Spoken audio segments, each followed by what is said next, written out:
Tash çka të bëjmë me sprovën? Ne sprovën tash. Si ta menaxhojmë sprovën? Nuk duhet ta marrim ne si një dënim nga Zoti, kjo sprova që bëdon Zoti Azza wa Jall gjithsesi mumem që ndërgojt.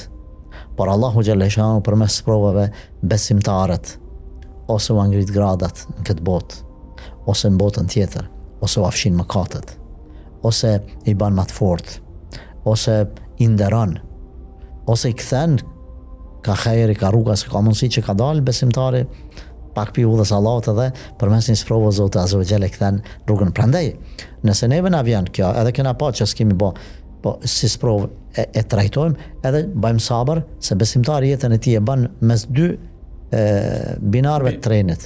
Bilancave. Mes dy bilancave, po, balancave.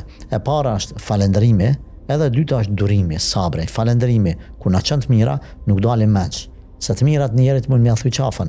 Çka bën besimtari rrin e falëndron Zotin. Çdo e mirë që u vjen është nga Allahu xhaleshanu. Pra, çdo e mirë që na vjen, prandaj Sulejmani alayhis salam kur i kanë ardhur mirat, kur i ka ardhur Belkisës e tjerë, çka ka thonë? Hadha min fadli rabbi. Kjo është mirësia e Zotit. Kur kemi na mirësi nuk dalim meç.